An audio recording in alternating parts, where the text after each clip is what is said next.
All right. Well, here we go. Well, this is Patrick from Eight Questions With, and some of you might know me from Have Cheetah Will View and also the Midnight Hour. This is our debut show of Eight Questions With. Some of you may have popped into our little rehearsal stream yesterday. We thank you. We hope that you come back for tonight's real deal. Brian will be here shortly. I just came on the air a little bit early to get the ball rolling. I'm looking outside of a very rainy and chilly southeastern Michigan, southeastern Michigan rainy day. It's been pretty crapo, quite honestly. Okay, I see that we got some people watching, and Brian is going to come on in. So let's do this.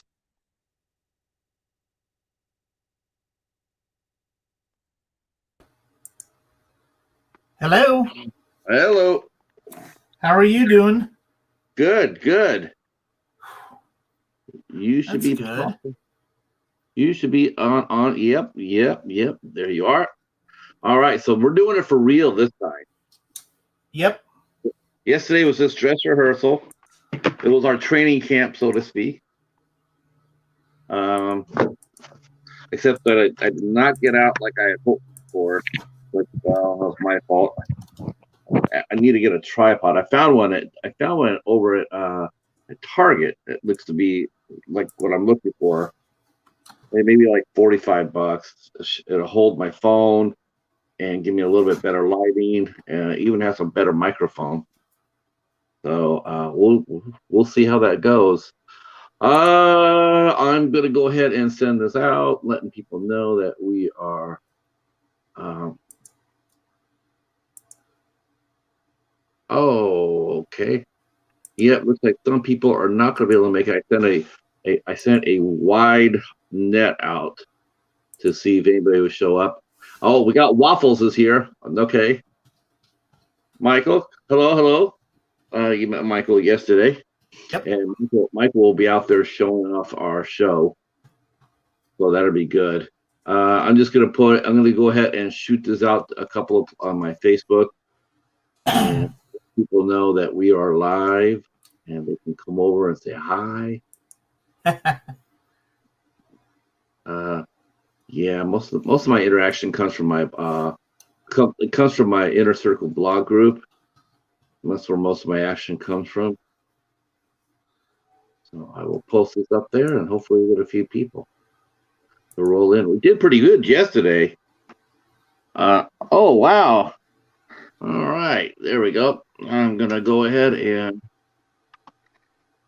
put this in here.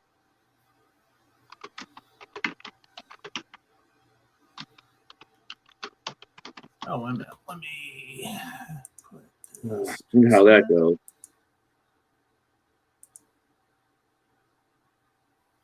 All right, look, hey, look, we're gonna get the same crew we got here yesterday. I'm gonna be totally tickled by that. Wow, all right. You just got asked a question right off the bat. Might as well do that. Brian, question, your opinion. What's the best 80s horror composer not named John Carpenter in your opinion? That's to a certain extent, that's kind of a tough question. I mean, Carpenter is fantastic, obviously, and I completely understand excluding him. I think because I'm unfortunately not as well versed with 80s horror on a general basis as I should be. So some of the names associated with it, beyond like Wes Craven, the Sean Cunningham, and other ones, don't really. I'm not as familiar with. I would say obviously Henry Manfredini, who did the Friday 13th theme, is a pretty great one. Just go with Goblin. That'll end it right there. Uh, Goblin is probably I mean, even more so than Carpenter. Goblin's probably so more well known in a sense because they have more of an international impact. Carpenter is Yeah, great. I love John Carpenter. His theme for Escape from New York, man, that thing is thumping. You know, yeah. it's just edgy and pushes you forward. I mean, you might be hanging back with the crowd wanting to see what's going to happen, but that theme, that it's just pushing you forward. I mean, you're Yeah. right with Snake Plissken. That's exciting. That's an Mhm. exciting score. Um, that's a really good topic to start off with. But let me give a proper introduction here. So this is Brian Skutle. He is a film journalist. He is based in Georgia. Um, he he has been a friend of mine for many years. We are both a huge independent short film connoisseurs. Um, oh, yes, we'll address that in a second. How long? I just want to ask you a couple of questions here. Brian, tell us a little bit about yourself. Tell us a little bit how you got your start in films, what influenced you a little bit, and what got you into writing. So all of those things can kind of be answered around the same time period. I think I kind of fell in love with movies in high school in the mid to late '90s, and it's one of those things where honestly, the first movie that I think I started to see movies on a regular basis with my mother and grandfather. So we went to a lot of movies. I think the movie that really got me intrigued by the art of film and the language of film was Alex Proyas's The Crow, which is still one of my favorite movies of all time. I am a musician as well, and I have a composer's page on YouTube if you want to check that out as well. But basically, the use of the soundtrack, the visual style of what Proyas did in that film, it was unlike anything I'd really seen before in movies. And I wasn't as well versed in independent film as I am now. And throughout high school, I basically continued to gravitate towards obviously the big blockbusters, but also independent films. And by the time I got to college, I was just knee deep into films. I was basically watching everything I could, and I would go to the university theater. I would go to the art house theaters. I went to college at Georgia State. I lived downtown, so I would go to the art house theaters there, the Plaza, LaFont theaters when they were open, Phipps Plaza, and some of the other ones. And I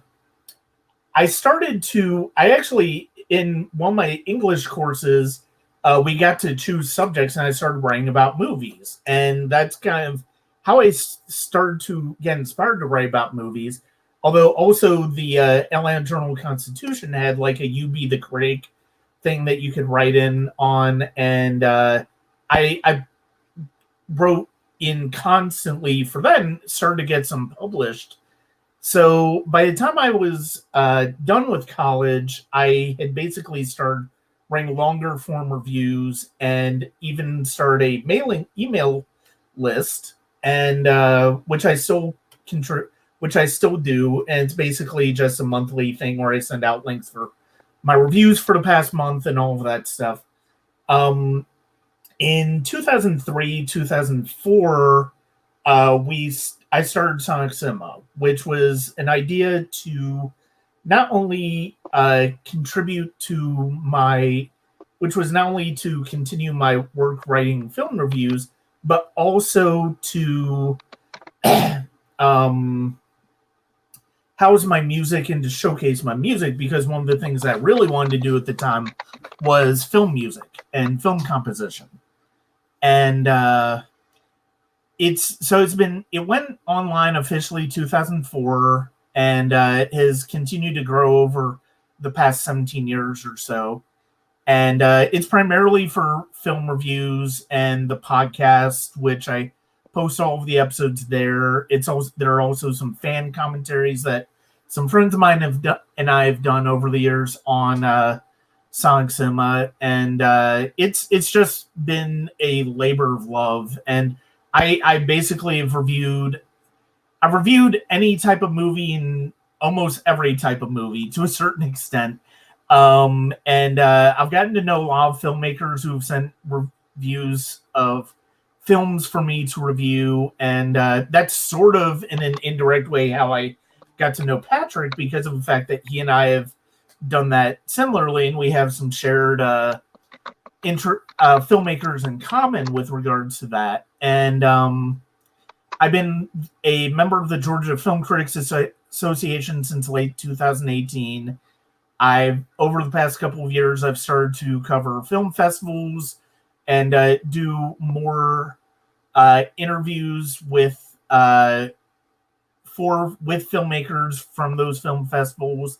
And you can find those at the Sonic Cinema Podcast YouTube channel, which is what I'm logged into right now, and that's why I'm copying, and that's what I'm responding to from. And it's just one of those things where it's become a labor of love for me over the years. Definitely. You know what? I hate to do this. Let me back out. Someone tried to call into my phone, and when they did, they knocked out my sound. Can you guys hear me all right? I can hear you fine. Yeah. As soon as they came on, it knocked down your sound, actually. So let me try to come back in the room and see if that'll fix it. Sorry about that. This is technical difficulties.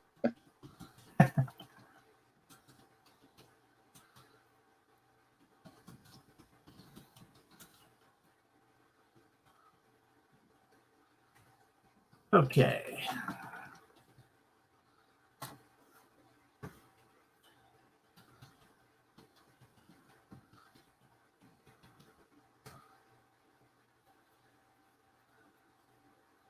Oh yeah, Christopher Young is a fantastic option. I can't believe I forgot him, because his score for Hellraiser was one that I just listened to ad nauseum last year as I was I actually did sort of a deep dive for my Patreon on Clive Barker's directorial work, and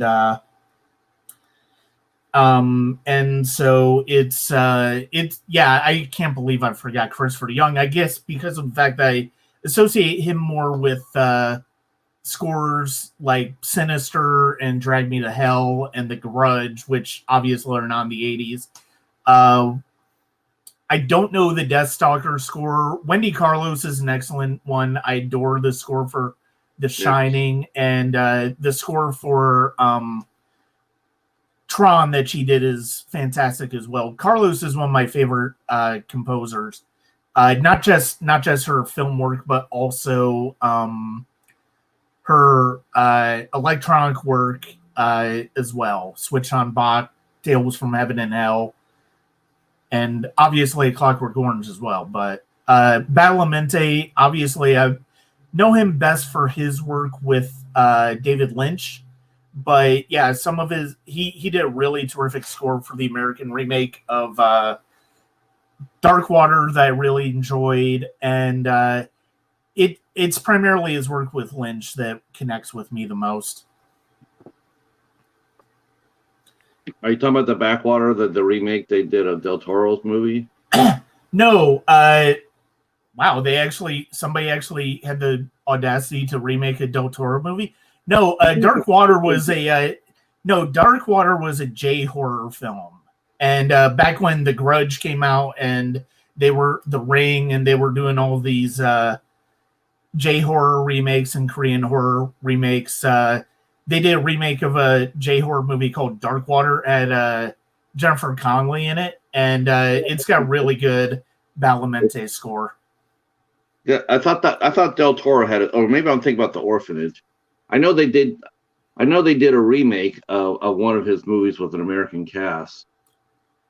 I want to say it's The Orphanage, which I think he produced though. So, but I don't know that they've actually done a straight. I mean, other than the Hellboy movie, I don't think they've done like a straight remake of any of his films yet, and hopefully they won't. But yeah, I know The Orphanage is connected with him.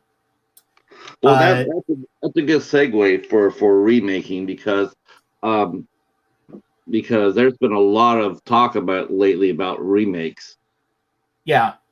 You know, they want to remake Jaws, they want to remake The Exorcist, they want to remake they just anything that you could think of.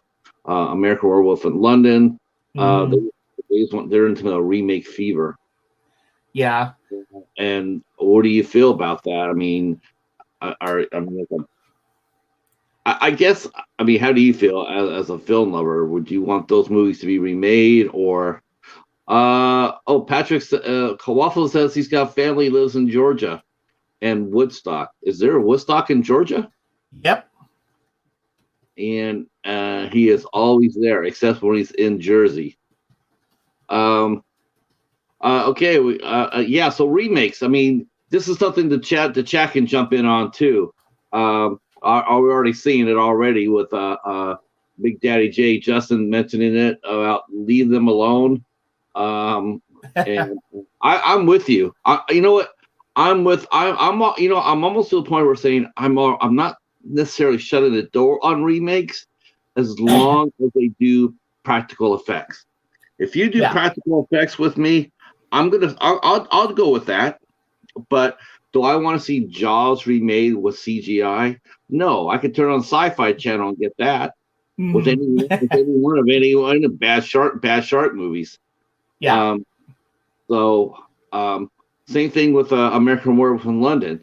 You're never going to be able to improve on that transformation scene with CGI. Now, can you improve on it with practical effects? That's the real challenge. That's a challenge. I mean, is there another makeup man working today that could pull off that transformation with practical effects? Mm-hmm.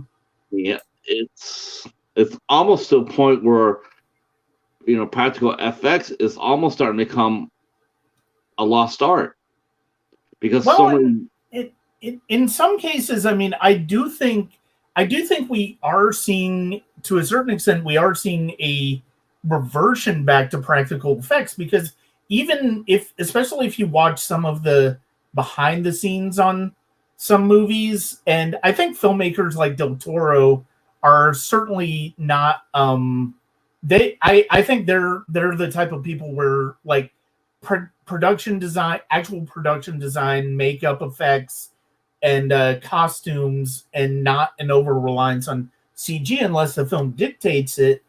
I think you do see a lot of people a lot of certain filmmakers certainly keeping practical effects alive. Now in horror, it's a different story, and I do think to a certain extent there's always going to be a school of horror filmmaking where practical effects are going to reign supreme.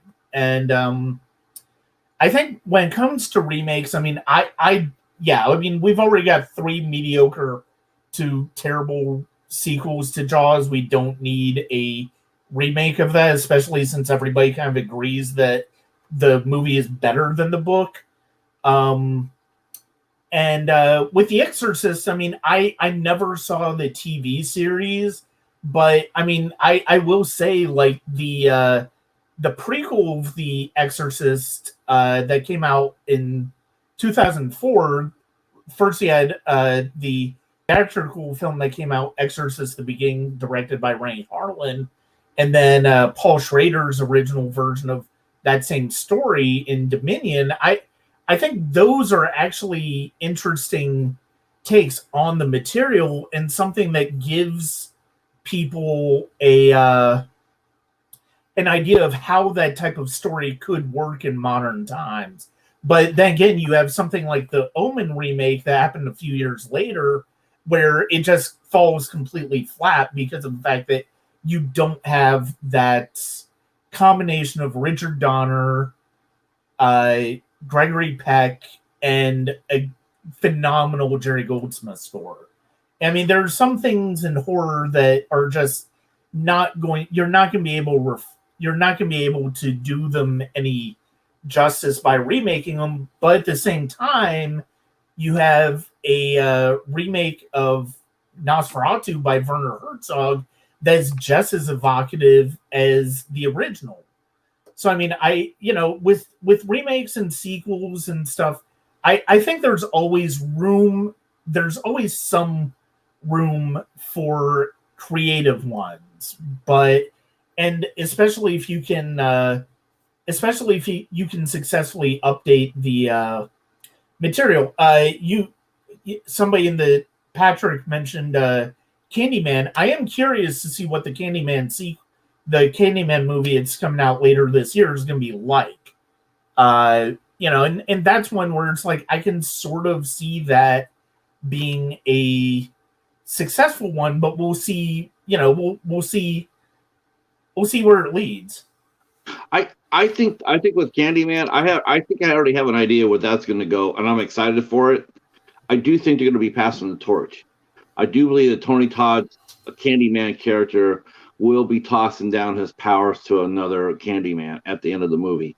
Mm-hmm. So I think it's going to be a transition, as it should be. It really should be that way. It allows Tony Todd to come onto the movie like he is. He's going to be able to get a good meaty part. He's going to be able to pass the mantle on to the next Candyman. I do hope it's like him. I hope it's another character like him. I don't want to see anything else reimagined. I want to see that Candyman. And I think that'll be, I'm all right with remakes and not so much remakes. I don't mind continuing the story.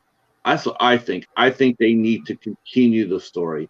I don't necessarily think you need to go back to remake what's already been made. Right. Try to use that as a launch pad to create a better story. That's how I feel. I mean, there's a lot of room now for improvement to continue the story. I'm not a huge prequel fan because we already got the story. We already know what's going to happen. So I'm not really excited about prequels. Like how did that shark get to be off of Amityville? Well, who cares? Yeah. It already got there. Let's see. The new candy can. No, Hobbs. No, not. Okay. One or two things we're going to have to deal with. We're going to have to deal with LeVar Burton, and I'm sure we'll see the other one because that never escapes my ass. Someone's going to mention it sooner than later. So yes, Tony Todd will be in the new one. Huge. Let's see. The new kid. Yeah. Let's see. I'm trying to catch up on the chat here. A lot of people just want to be left alone. Derek mentions if Spielberg went to James Cameron and said, "You're the only one I trust to remake Jaws. Have fun," I'd be totally on board, except for one thing. By the time that James Cameron got around to doing it, it'd be James Cameron's grandkids making it because James exactly. He's almost like the George Martin of filmmaking. He's just. I mean, Avatar. By the time Avatar gets to the theater, no one's gonna care. Yeah. No one's gonna care. No. I can't think of a more pointless waste of money in Hollywood right now than doing the Avatar movies. I mean, other than the 12th reimagining of Texas Chainsaw Massacre, which I think is coming out later this year, or already came out. I don't know, but no, I mean it. With Avatar, it's like I'm definitely skeptical about it because of the fact that I think the first movie is just fine, but it's like the fact is it's like Cameron's basically been told, oh, there's no way you can make that work, like pretty much on every movie his entire life, and he's somehow made it work and made it connect with audiences. So, but yeah, I mean the delay between the first Avatar and this one is just absolutely absurd. So, yeah, I'll watch them. I'll be curious about them, but because I mean, Cameron is a hell of a filmmaker, but the fact is, yeah, I'm not as excited about him as I think I think other people are. But yeah. I just don't feel like there's just nothing there. I just no. By time, I mean, there's no set. I mean, I bet you Indiana Jones gets made before Avatar hits the screen. Well, they're supposed to be starting Indiana Jones 5 this summer, so yeah, I think that's a pretty reasonable situation. So,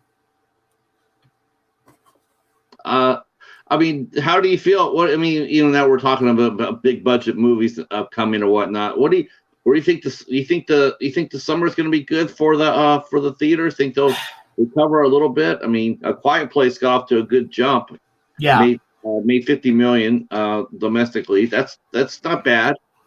So one of the things that most people, I know, Patrick, you know this. One of the my full-time job is as a movie theater manager. So I've actually been on furlough for the better part of the past year plus because of COVID, and except for a month last year before they shut theaters down again. So we just reopened in May, and yeah, I mean, with I'm at a slower location, so we didn't see quite as much of the uptick that A Quiet Place 2 brought to theaters. But the fact is, it's the fact is you can see it getting busier. You can see people being more confident about coming to movies, and I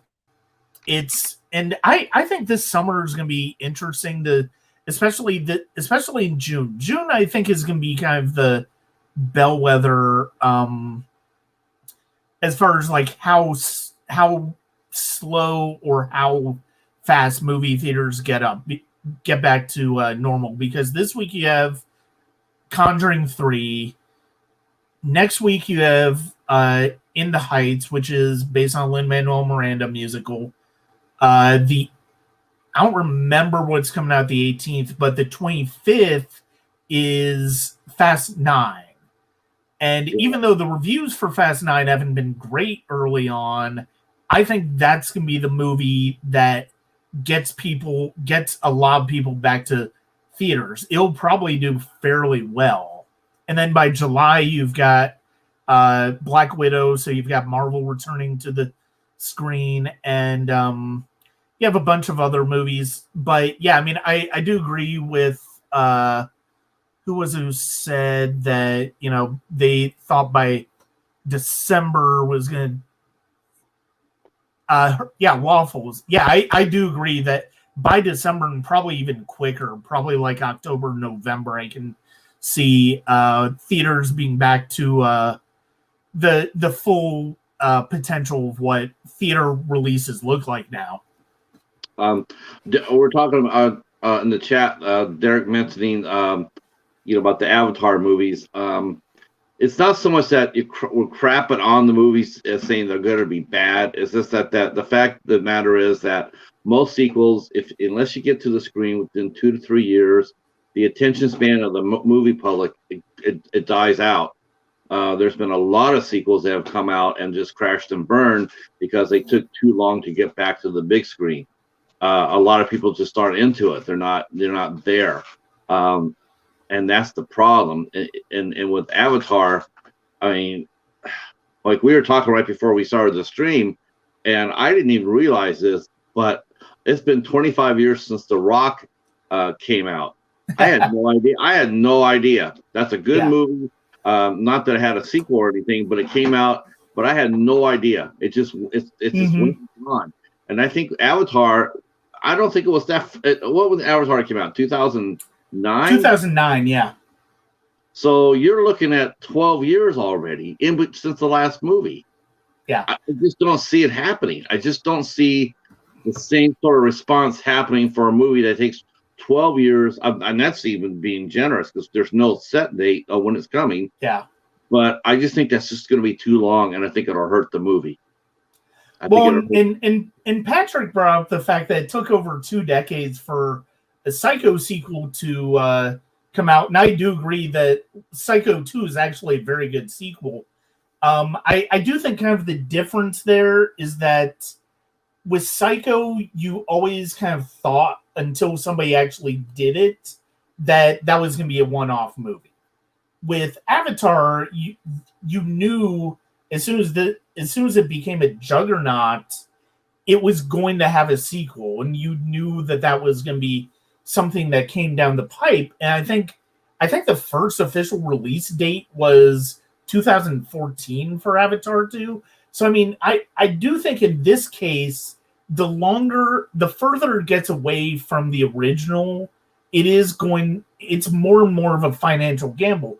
I mean, that's another thing with Psycho 2, where Psycho 2 was not really a huge financial gamble on Universal's part to make it. It was just was a gamble in thinking, well, is there more of a story about Norman Bates to tell? And if so, is there going to be an audience for that? I mean, you have that with Avatar, but you also have that elevated with the significant financial stakes. And I mean, you are right that the Avatar attraction is one of the bigger draws at Disney. I mean, that's one of the things that's one of the things where it's like, there's a lot we can piss on Disney about a lot. There is quite a bit. But the fact is, them being able to recognize a brand that they can make money off of is not one of the things that is, it's a double-edged sword for them. And on the one hand, it's good for them financially in their bottom line. On the other hand, it's, you can easily see it with the live action remakes that they're doing as being somewhat creatively bankrupt. They really are. I mean, I know that Cruella came out this weekend, and I don't know if anybody's seen the movie. I read the synopsis. I don't know what the difference. I don't know why the deal is with everybody rushing to, basically do revised versions of said movies. Right. Cruella de Vil is one of the top villains that Disney ever created. I mean, Cruella de Vil is an evil person, and that's what made her awesome in that effect. Mm-hmm. But I'm looking at Disney and they reimagined her for a modern world, and now she comes across as being an abused person whose mother was murdered and everything else. They basically has just totally defanged who Cruella de Vil really was, and I'm just like, there's a reason why we love Cruella de Vil is because of who she was, not because of she was just it's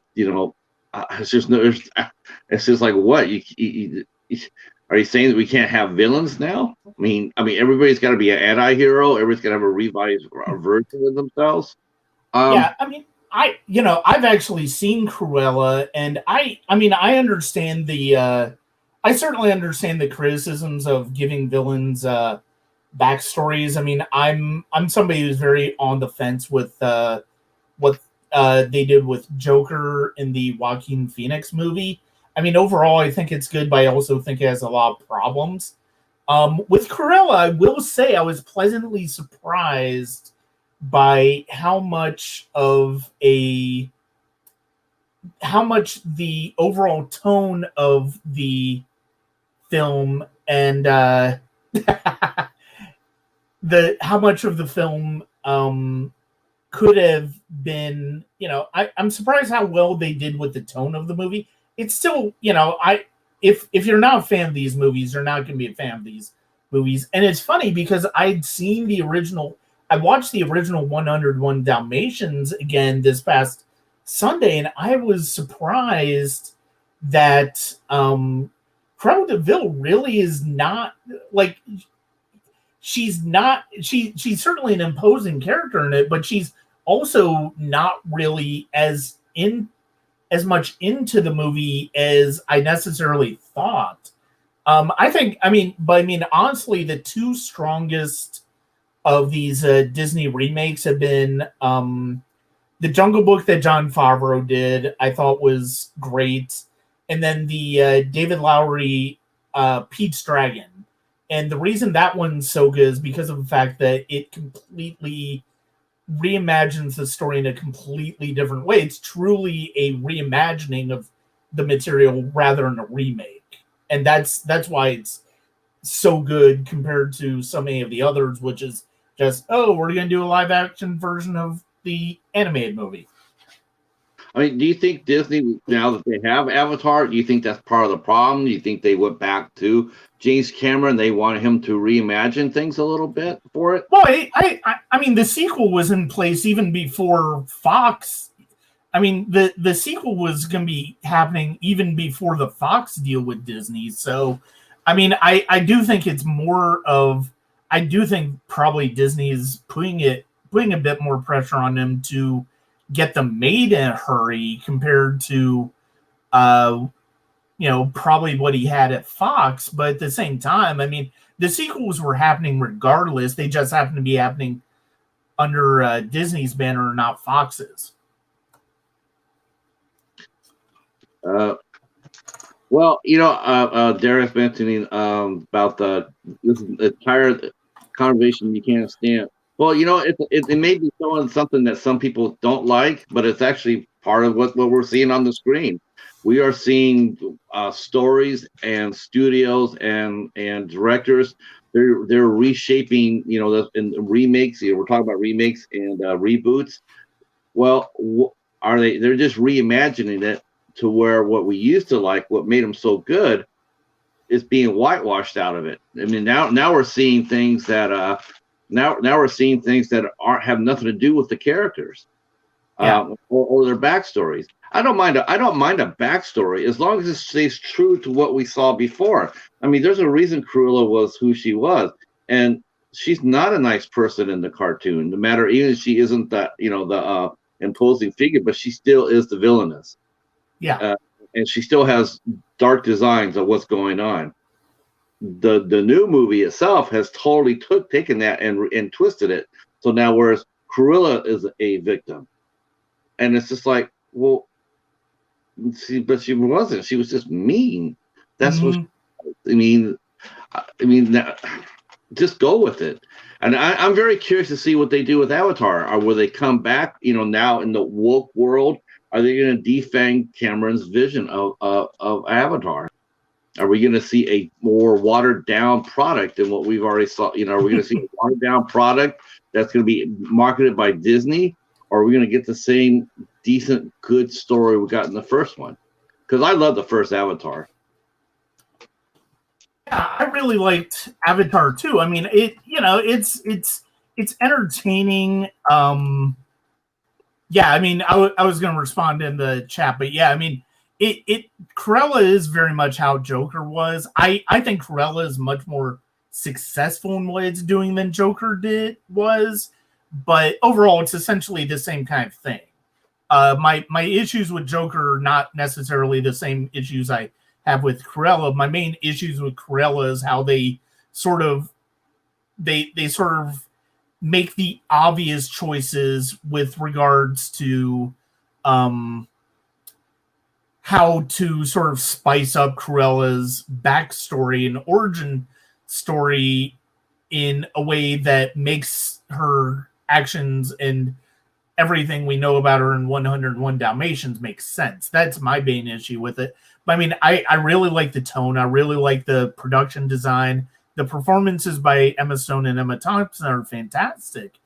But no, I think Joker has significantly more problems in what it does. But I mean, it's partially the nature of what it's trying to do and what it's trying to say is where my issues lie in that movie.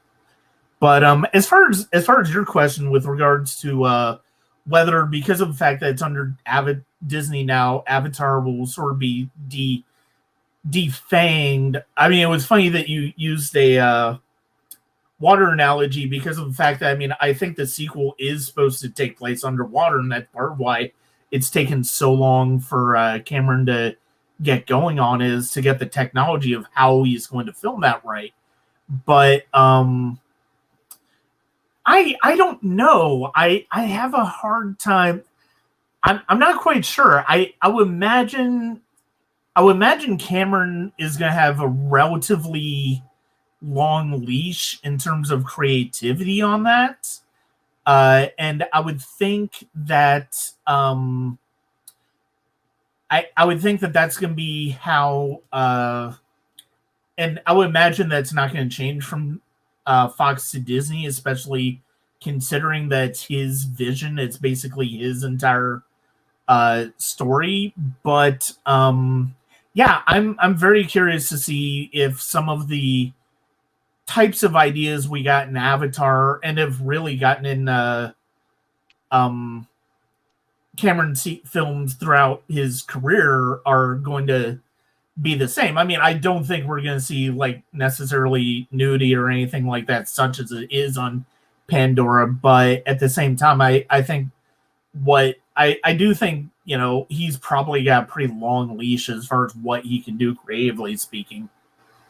I'm wondering. I'm hoping that. Hoping that that by the time it does reach us, that it will get a full theatrical release, which I'm sure it will. Because I think a movie of that scope should be seen on a theater. Mm-hmm. As far as the summer else goes, I mean, like you said, you got the usual suspects coming back. You got Fast 9 coming back. So my question is, do you think there's going to be room this summer, like there was last summer, for smaller independents to be seen on big screens, or you think that was just that aberration brought along by the pandemic? Sadly, I think it's probably going to be an aberration, especially because of the fact that studios like IFC and Neon have really figured out that probably one of the best ways for them to get their films out is basically through streaming, as well as more than the theatrical experience. And that's a shame because of the fact that, I mean, with major studios coming back out, with major films coming back out, I do think that, I do think that the independent market is going to be closed off to a certain extent, other than ones that are from major filmmakers. That's a shame, considering how strong the independents kept the theaters going last summer. Well, and I mean, really, it was just a handful. It wasn't nearly theaters on the level of what we're seeing now as far as being fully reopened. It's basically theaters who pivoted towards pop-up drive-ins, who realized that they can do in-theater screenings, and basically took advantage of the experiences with places like Kino and Kino Lorber and Film Movement distributors like that, who basically allowed the theaters to say, hey, we'll split the profits of this streaming rental with you to help you keep afloat while you are unable to open fully. And but yeah, it's one of those things where it's like we're gonna go to one of the things that we've seen in the past couple of years is a lot of people complaining about a lot of comic book fans complaining about quotes by Martin Scorsese talking about comic book movies as roller coasters, and how comic book movies are basically and major studios are kind of strangling out the indies. I mean, he's completely true. He's completely accurate in both of those. And I mean, what he's talking about is essentially what we're seeing, which is the fact that major studios, like I work at a 22-plex, major studios are going to dominate like 20 or 21 or all 22 theaters in that 22 theater movie house. And yeah, we will occasionally have an independent film that comes along. We're occasionally going to have indies come along, but at the same time, there are also going to be ones with considerable muscle to them as well, in terms of what studios sort of own those indies? Like Focus Features is owned by Universal. Yeah. Searchlight is now owned by Disney. So it's going to be one of those things where those houses are going to, those type of chains are going, those type of studios are going to get the bump, whereas places like IFC, Neon, and other independent studios like that are going to be relegated more towards art houses. I got a question for you. Speaking of that, what do you think it's obviously that we have a monopoly going on? Oh yeah, and the thing is, it was bound to happen, and I mean, all you have to do is look at basically kind of what's happened to Fox since Disney bought it, and Fox, you'll still see movies with the Fox, with the 20th Century logo and Searchlight logo, but at the same time, they're owned by Disney, and they're not going to quite have the same sense of identity under Disney that they had as an independent. MGM just got bought by Amazon, so now granted, MGM's basically been on fumes for most of our lives. True. And but at the same time, it's you listen to Jeff Bezos talk about MGM and the properties that he bought, and it's like it's not the way that you expect iconic franchises like Bond and the Pink Panther, as well as iconic movies being talked about, and as this is going to be content to be, or IPs that we can take advantage of. And do you think that you think Amazon can bring back you think they can bring back MGM? I mean, you're right. MGM UA artists have been dead since forever. I mean, they come out maybe 1 or 2 releases a year. They depend mostly on Bond, and mostly on Bond. Really, I mean, they still got the Rocky franchise, but that seems to be running out of steam. I could see actually seeing Rocky being remade down the line. I could see that happening. Within, we've kind of seen that with Creed, where it's not so much remade, but it's reimagined, and it sort of brings some life to the franchise. And it's like people are talking about, people on Twitter were talking about how the fact that it's like, oh hey, we might have, we might start to see like Bond TV series or something like that. Well, it's like, no, you're probably not, because I think Aeon has a bit more control on their individual, on how they operate with Bond than other franchises have. So I think that's something to keep in mind. I mean, I think it's with Rocky, it's going to be hard to see somebody try to do it'd be hard to try to see anybody other than Stallone do something with Rocky. I think, especially because of the fact that, he was the one who created that. One of the franchises that kind of interests me, that I'm kind of curious to see what happens with this with this deal, is the Pink Panther. And because we had these Steve Martin movies in the 2000s, they were fine. They were okay. And somebody like Steve Martin is ideal for the type of comedy that Clouseau is so well known for under Peter Sellers. And I can see them doing like a TV series or something like that, in continuing that franchise. That's one where it's like, if you get the right comedic actor, I think you can make it work. And make it work for I think if you that's a good point. If you took some of these properties and you went back and you put them underneath the budget, like a 10 episode version of Pink Panther, couple of $1 million per episode, you could actually probably do very well with it. Yeah. As long as you can go out there, and I think with a movie like a Pink Panther, is that people don't really care about the story. They just want to see who's being cast in the roles. Exactly. That's what's going to dictate whether they spend the money to go to the show or not. Not because I mean, James Bond is always about the story. Yeah. I mean, look at the different Bonds. It still continues strong no matter who you plug in as a Bond, as long as the stories are exciting and cutting edge. So, and that's been proven over and over again. With Pink Panther, I do think it's more of who you cast. Don't cast anybody funny, it's going to die a terrible death. Let's see. Waffles came back. Hi, Ava. How are you? Let's see. Yeah, about reimagining Joker. Yeah, that Joker.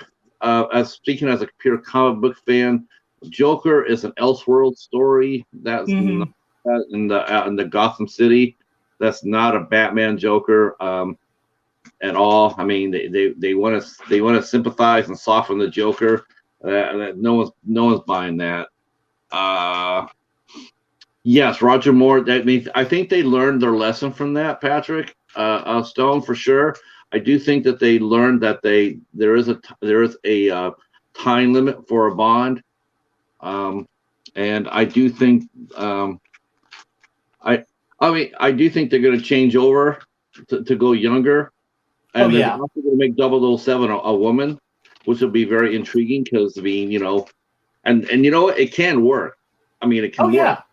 I mean, if you have any doubts of whether anybody's going to buy a woman as a 007, I just say go back and watch Alias. And Alias ran for 5 years with Jennifer Garner, and she kicked ass. Yeah. Maggie Q came on as Nikita for 5 years, and she kicked ass. There is a place for a woman to be a 007. Well, you look at, I mean, if you want to talk about movies, I mean, you can also look at Angelina Jolie in Salt from a decade ago, and that's a successful spy movie. Fantastic movie. Yep, a black woman at that too. I mean, I don't know her name. I know who she is. I mean, I know her face. I don't know her name at the top of my head, but she absolutely looks lethal, and she'll be. And you know what? It'll be. I'm excited to see that because everybody thinks that James Bond is 007. That's not the case. Yeah, the 007 can be. It's they move up. If you want to go back into GoldenEye, you can see how that happened. You know, once any 00 that's killed ahead of a 007, well, 007 moves up. That's how it worked. It's interesting. So I'm excited for that. Roger Moore got too old. Yep. He stayed too long. Joker was an amazing film. Yeah, I guess within its own rights, but it's not a Joker. It's not a Batman Joker. Yeah. Well, that's what I'm saying. It has nothing to do with Batman or Gotham City or anything else. It's just a good standalone movie set in an alternate universe. Except for the fact that they're talking about making a sequel to it. Because of course they are, because it made like $1 billion. Yeah. I'm surprised if Joaquin Phoenix comes back. Joaquin Phoenix is his own man. He won't. I mean, he does his own thing. He marches to his own drummer. I'll be really shocked to see if he actually comes back for that. Yeah. But as far as what have you seen? Okay, I got a good question for you. Now we're talking about the studios and everything else. Okay, so what's the future for film festivals? Why do we even have them?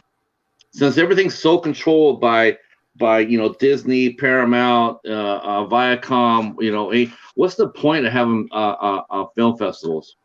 Well, film festivals basically, I think film festivals are are basically the lifeblood of independent film.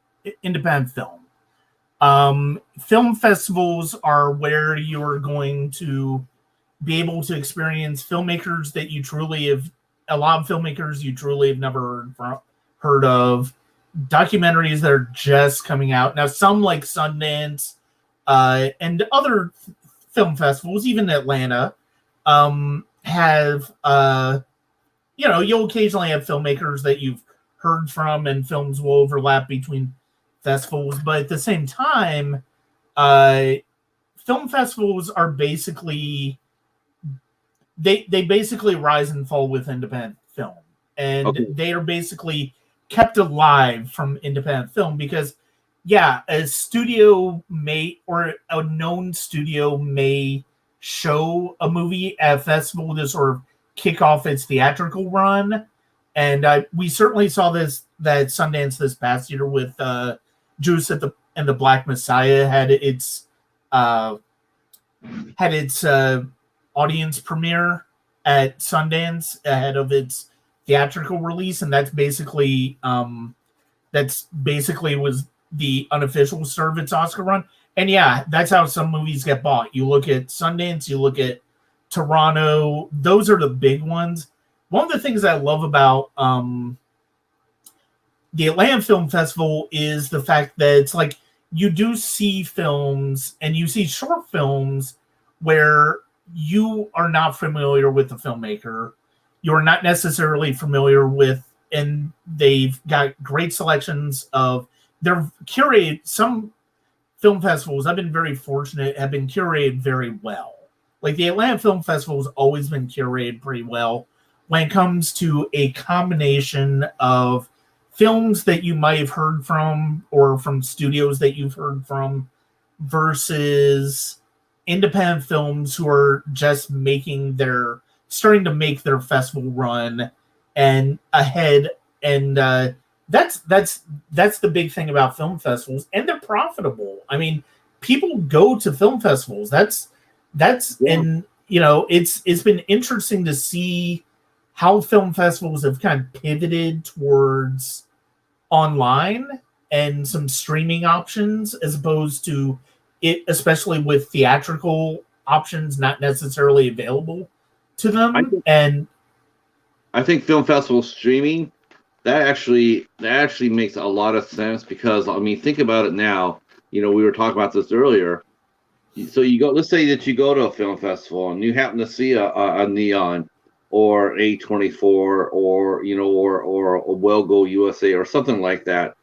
The chances are that you're going to see it.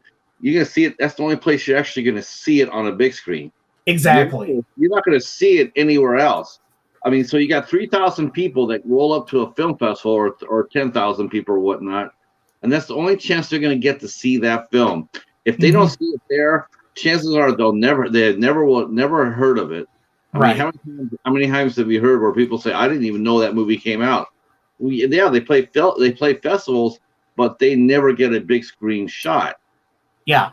I think the streaming option, for once, the streaming idea actually might be a really important way to go.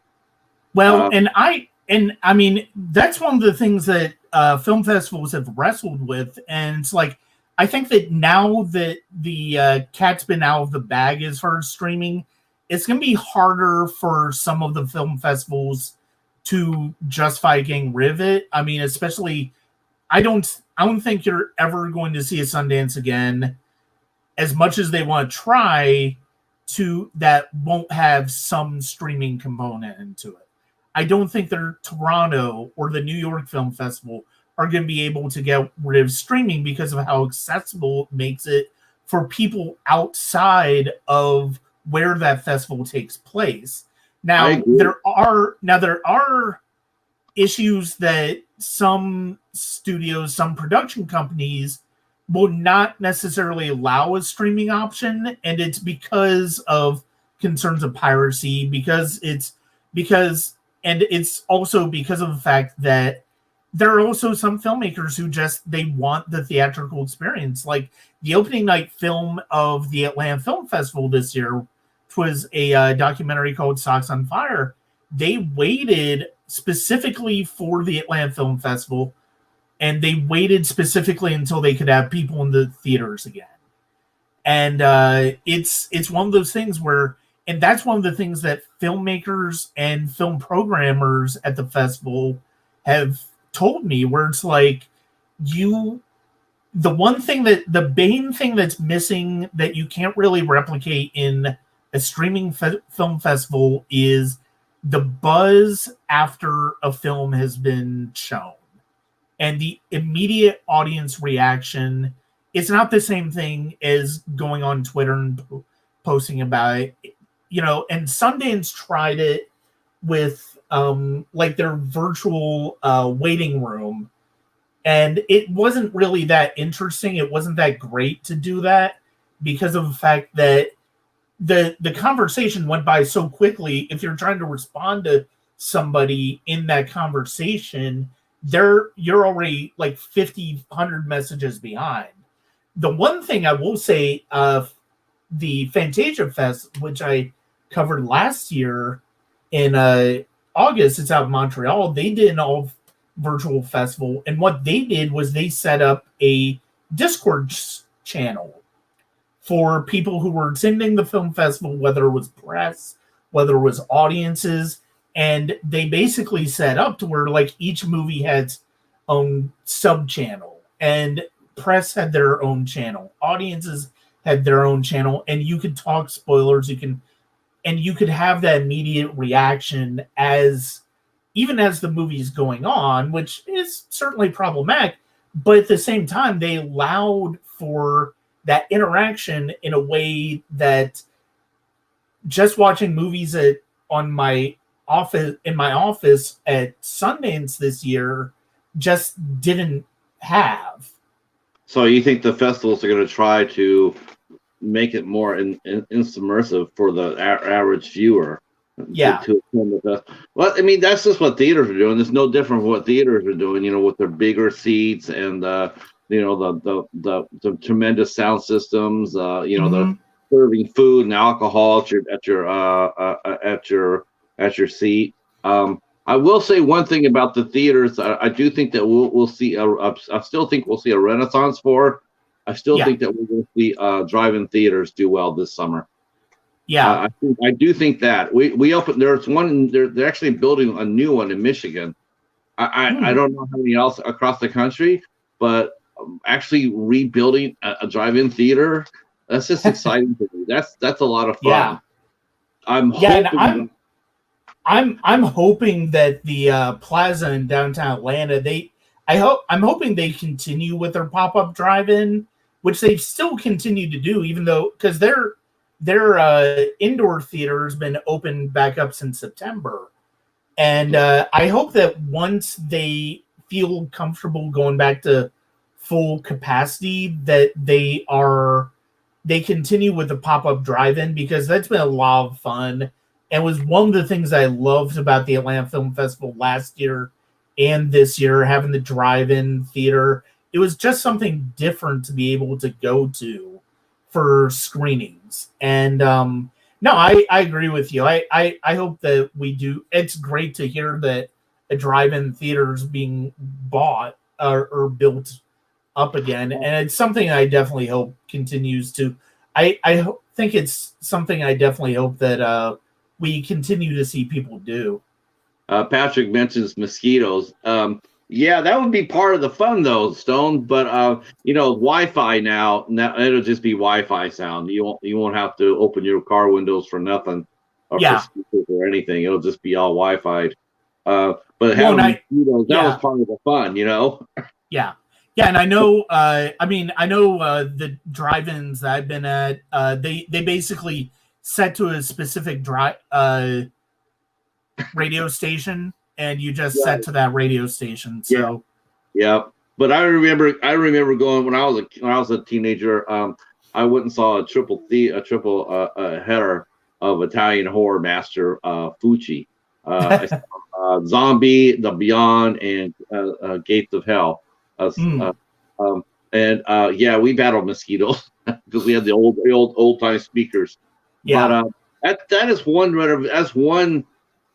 one good thing that came out of the theater experience this last summer, was the fact that the drive-in theater did seem to make a comeback, and people really seem to really enjoy it. So I'm really hoping that will actually stay. And like I said, they're actually building a new one here in Michigan. There's a drive-through. 2 minutes from my house. Yep. Waffles goes there every night in the summer. That's something every movie lover has to experience. Yeah, they have to experience a drive-in theater. Mm-hmm. Especially one that's actually doing retro movies. like the tarantula or the Gila monster or Godzilla versus King Kong. You got to go back to watch that. Yeah. So as far as I think the one thing I worry about with festivals those is the fact that I do think that it's I think that you're showing your film, you're hoping to get seen. You probably chances are you're probably not. There's and the thing is, so there's no outlet now. The outlets are being shrinking. I mean, you can't necessarily take your film to another studio. There's just no shelf space. The screen space is being squeezed off. You might be being forced to go streaming. A lot of independent filmmakers, they would actually use Amazon Amazon Prime to show their movies, and they actually had a fighting chance to get some money back on it. Yeah. But now it's nothing. Now if you're an independent filmmaker and you go to Amazon, I think they're going to Vimeo more than anywhere else. Yeah, that's my understanding, and that it is a shame that with so many boutique and independent labels, it's disappointing that people are having to resort to making their movies available on like YouTube or Vimeo. Now, I mean, short films, it's one thing, you can kind of do that, and that's more of something that you do to get recognized at a film festival. But at the same time, especially with features, I mean, I know I'm friends with plenty of filmmakers who have lamented the fact that Amazon is definitely not as independent film friendly as they once were for that reason. They used to be very supportive of the independent film makers, and it was back when they needed their movies, to help establish the channel, the service. But once they established it, and they started doing their own content and buying movies and whatnot, they just pretty much kicked the independent filmmaker to the curb. Let's see. The films that some of the films. You know what? A lot of those films are really well done, Patrick. I mean, me and Brian, we see our fair share of independent movies, and let me tell you, those movies, there's a lot of love and a lot of thought put on a majority of them. Yes, you're going to get your no budget movies that aren't that well made, but for the most part, I would have to sit there and say that most of the short films I get or feature films I get from independents are pretty good. Yeah, and even if something, because I mean, I've had films where like the sound has not been that great, but if the story is sound, if the story is compelling, you can kind of look past that. And but yeah, like Patrick said, I mean, there are plenty of short films and feature films out there that are on the film festival circuit that you can find on the film festival circuit, and even ones that you won't, that ultimately are very well made and hold your attention. And it's, it is a credit to those filmmakers. I mean, there are some that are just way too cheaply made, but more likely if I'm going to give your movie a negative review, it's not necessarily going to be as much for the technical qualities as, do I think the story works? Do I think the acting works? I mean, that's something that's more important to me. I mean, obviously the technical part is as well, but if you can't really make this story work with the limitations that you have, then you're not going to be able to. It's not going to really connect with me. So we touched on this. Some of the great films were found through festivals. Yes, the Toronto Film Festival is probably the premier one.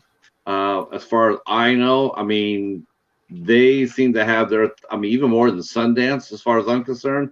The Toronto International Film Festival, they whatever they're doing and whatever water they're drinking, they nail it. They've called a lot of great movies. Your movie comes out of Toronto, with a glowing review. You have a very good chance of your movie being seen and doing very well at the box office. They've actually called the last 3 Oscar winners, which really shocked me. One I didn't see coming. I saw it, but I didn't think it was going to happen, and it did. That's a really well run festival, and they definitely have their fingers on the pulse. You and I were talking yesterday about independent films, so I guess we'll repeat this for some of the people who might not have heard this, but you're starting to get reviews now. You're starting to do reviews for smaller studios like Wild Eye. So how do you review a movie that's different? Let's say it's a Disney movie and a Wild Eye movie. What's your approach to it? A big budget movie versus a small indie movie like that? As a film critic, how do you approach it? Well, I mean, I think fundamentally it's the same sort of approach where compared to how you're looking at one genre to another. I mean, you're kind of taking into consideration the genre. You're kind of taking into consideration some of the things you expect from a genre film or a film of that particular budget. Ultimately, it comes down to is the story compelling? Is the sort of like what we've talked about, where it's like, is the story compelling? Are the performances good? Is the filmmaking do the filmmaking and storytelling and the story being told sort of line up? And how are the performances? It's like, does the film ultimately succeed in what it's trying to do? And I think that is I think that's one of those things where it basically your essential I think your essential criteria for movies are going to stay fundamentally the same. It just kind of depends on the type of movie that you're talking about. Let's actually take two of my most recent reviews are actually let's go ahead and talk about a couple of recent let's actually do like 2 or 3 different movies here, and we're gonna stick with horror here. So yeah. I like we talked about last night, I just recently reviewed my first Wild Eye releasing film in a movie called Evil Everywhere. And I got sent to me from a PR firm. It's like, hey, are you interested in reviewing it? It comes out so-and-so. And I'm like, yeah, I'll check it out, because Patrick has talked about Wild Eye often, and I was curious. I was curious to see what I was getting into. And it's funny that in this particular case, I feel like we're seeing a lot of 80s throwback horror movies, where it's like movies that are purposely made to look like they were made in the 80s. And this is certainly of a piece with that, but it's like 71 minutes long, and it's ultra low budget. You can tell that they didn't have a lot of money in it, but the practical effects that you see, and there's a very specific tone that they're going for. And I think it succeeded. I didn't love it. I didn't think it was a great movie, but ultimately I thought it was successful in what it was doing. And yeah, I mean, I basically looked at it as like, did it entertain me? Yes. Did I think it did what it accomplished to do? Yes. Is it, essentially kind of schlocky? Yes, but it also ultimately succeeded in doing what it wanted to do. Stone asks if there's any gratuitous nudity in the movie. I don't no, there wasn't any gratuitous nudity in this movie. So next we'll go to a movie that actually just debuted on Shudder just started up on Shudder that after a brief theatrical run, and it's called Psycho Goreman. It's another one of these movies that's sort of inspired by like 80s type of movies. In a way, it's kind of excuse me, in a way it's kind of a riff on E.T., where it's like, except in this case the extraterrestrial was a homicidal monster bent on revenge. And it's like this is a movie that's like Evil Everything. I think it sort of gets the tone right that it wants to do. But for me, the reason that I wouldn't put it on the same level as I did Evil Everything, and I know there are a lot of people who loved it, and there's a lot to enjoy about it because I love the look of the movie. I think the aesthetics of how it captures sci-fi horror is strong. I think the makeup effects are strong. The children in this movie, at the center of this movie, annoy the hell out of me. Yeah, but that's by design. That really is. I do believe that's what the kids are, because that is a common complaint we have heard about people talk about Psycho Gorman. You hear people say, "Well, that girl I just wanted to strangle her." But I think that's because that's exactly what she was designed to do. That she's designed to be annoying. Yeah, but for me, she was insufferable, and that's the problem. Like, I can appreciate annoying kid characters. That's one thing. If they go to the point where I feel like they're just insufferable, like you've kind of lost me. And I mean, the parents in the movie are just not engaging. Luke is not the other kid in the movie is just not that engaging to me. And he's I mean, I understand the dynamic they're going for, but for them to be the leads in a 95-minute movie, it's hard to, it's hard to take that, even at 95 minutes. And then you look at A Quiet Place Part 2, which just came out this weekend, and it's got, I mean, it's a sequel, and so it's like, well, does it work as a sequel? Does it stay true to what made the first one so successful? And I think it does. Now you mentioned about that girl being insufferable. Now that's funny you mention it, because quite honestly, when I first watched The Quiet Place, the first one, that whole family was insufferable to me. And that's fair. I get it. They were just like, some of the most. I mean, they were brainless except for the girl. Yeah, they were brainless. That's fair. How did you survive? And even the people in the theater were just like, you could hear them talking like, what the hell? You know, when they saw certain scenes, they're like, why would you, and they were just like, when the second part came out, the only thing I was looking for was, did they learn anything from the first movie? Are they still doing this? Are they still dumb as they were the first movie? But I don't think that was intentional. See, The Quiet Place, they didn't intend for that family to be stupid and clueless and like that. They're supposed to be just an average family trying to survive. Whereas Psycho Gorman, that was part of the charm, was the girl being a pain in the ass. But I get it. Yeah, and for me, it just was kind of a bridge too far.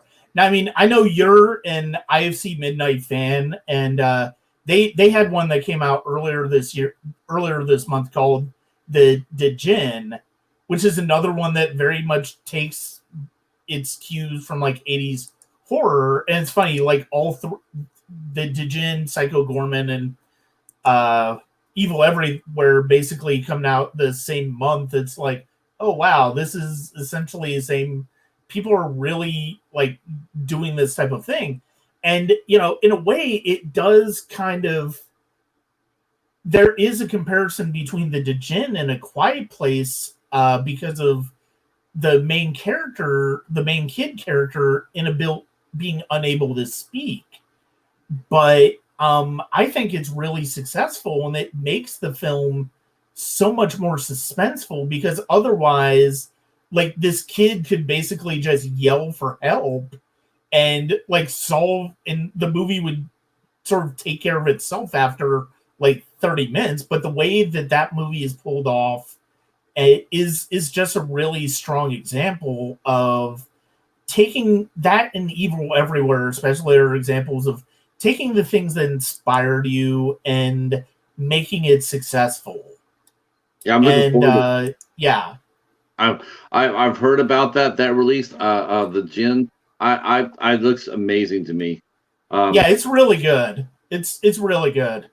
Now that you're into Wild Eye, though, I will mention that there's some movies if you can talk to your contact about, is the fact if you can get movies like Carousel, or the Velocipaster, or the Cannibal Creek. Oh my gosh, you can see that they all just walk in the same realm as Psycho Gorman. They're just a lot of fun, super creative, done on a no budget, but done so well, and with so much love. I mean, that's what it's like being in the 50s again. In that sense, it's like you go back to the 50s, you see all those great creature features, and you just love them. You love them. The Gila monster, the tarantula, the Attack of the 50-foot woman, all that sort of thing. You go back to those old 50 movies, you love them because they're fun. No budget, really. Effects weren't the best, but those movies were just rock. Yeah. To me, honestly, I think those movies are harder to critique. Yeah. I mean, as far as writing a review goes, it's harder to write a critique about a movie like Psycho Gorman than it is a movie like A Quiet Place. Yeah. A Quiet Place will write itself, whereas someone who watches movies has to write about it.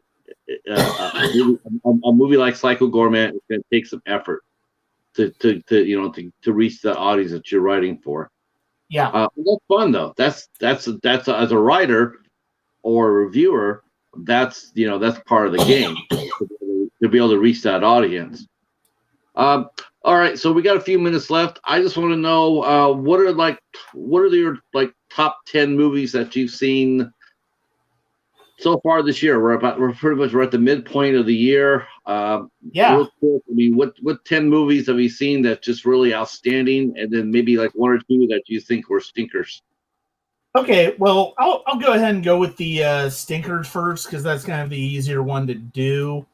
I will say there was a there was a foreign film recently released by Neon. It's called New Order, and it's basically sort of a class. It's sort of a class drama set in a sort of a futuristic, set in sort of the near future. That sort of catch-all phrase where it's like it's not necessarily sci-fi, but it's in the near future if we sort of head in the same direction that we're going now as a society. That's what they mean by like near future. And it's about class. It's about a public uprising. It's about a it deals with ideas like that and sort of authoritarian rule. I just thought it was stupid because it didn't really the story that it kind of tells, which ends up being sort of a kidnapping thriller as well, just does not really connect in how they approach the story. I just didn't think it did a very good job. And it's one of the few movies over the past few months and over the past few years, I don't give a lot of movies my lowest grade, but this one I did. I just thought it was really kind of terrible. Another one that I saw recently that I was not that high on. I mean, I'll go ahead and I think like the next one that came out like this past year, where it's like or this past month or so that I wasn't a huge fan of is I happen to have my list of I do try to keep a running tab of which movies I see and what grades I give them. So that's sort of what I'm looking at now. Is The Woman in the Window, which Netflix released this past month with Amy Adams and Gary Oldman, and it was disappointing because of the fact that Joe Wright did such a great job with genre and sort of tweaking genre with Hannah a decade ago, that the fact that he couldn't really pull off this sort of like Hitchcockian suspense thriller with somebody like Amy Adams was just really disappointing. It's to a certain extent it's fun to watch. That it's kind of fun to watch it, but at the same time it just really it didn't work, and it's disappointing. And that was, I think those were like the two most recent films that I really just did not like. So you asked me about my a lot of my favorite movies this year. Honestly, a lot of my favorite movies this year are documentaries. This has been a pretty terrific year for documentaries so far, between the ones I've seen at Sundance, the ones I saw at the Atlanta Film Festival, and then some of the other ones, just having seen them. And I've got like a combination of ones. I have, let's see, my top 10 so far. I have 6 documentaries in my top 10 this year. Just to talk about some of them. Mission and the Wolves was one that I saw at Sundance that I really loved. It's basically about a woman who supposedly survived the Holocaust, and she sold a book about her life, and it was very, becomes a huge hit, is about to become a big movie. And then people start asking questions about the veracity of her story. And, once the lid is pulled, it becomes something completely different. That was a really terrific film. Wow. Another one is actually another Holocaust movie. It's actually just came out from IFC. It's called Final Count. And it's basically looking at German people who were kids and teenagers at the time that the Third Reich was coming to power and during World War II, and their ground level experiences with seeing the wave of anti-Semitism sort of take hold that led to the Holocaust. It was just a tremendous documentary. It came out this week recently from IFC. I think it is streaming. I think most of their movies have been available on streaming, but I know it's in some theaters as well. Another documentary that I absolutely loved is called Bastards Road. And it's basically about this Iraq War veteran who has traveled, who's basically walked the like 2,500 miles across America. And he suffered from PTSD because of his time in Iraq. And he basically is going across country to platoon his fellow soldiers, the people he served with, and basically trying to get an idea from them, sort of how they approached dealing with their PTSD after the war. And it's just really a powerful story, and it's one of those things where one of the things I wrote in my review about was the fact that it's like, I'd love for everybody who says that they support the troops as well as mental health to watch that and realize that we kind of need to do a better job of that as a society. And it was a powerful film to watch. All right. Well, that sounds good. We'll keep an eye on those. I'd like to thank you for coming and doing the show. Anybody still in the chat, if you guys would like to hit the like button, and please do so. You can please, if you haven't connected with Brian, he is at Sonic Cinema, and you can connect with him on his YouTube channel. I will be leaving that link down below as soon as this goes up. We'll be having Brian on again very soon. For the first show, this was pretty outstanding. I'd like to thank the chat for their energetic comments and questions. And we will be back here on June 13th when we meet YouTube influencer Kevin K. Wow, thank you so much. I appreciate you all for sticking around. Please feel to share it. And like I said, hit the like button. That'll help. That'll help. All right. Well, that's it for us. I will see you guys next Sunday on the midnight hour, where you will be seeing me and the Cheetah attempt to do the Warhead Challenge. So I'm pretty excited about that. So I hope I live through it. If you have any questions, if you have any questions, please leave them down in the comments, and we will see you soon. And until then, thank you again, and peace. Thank you.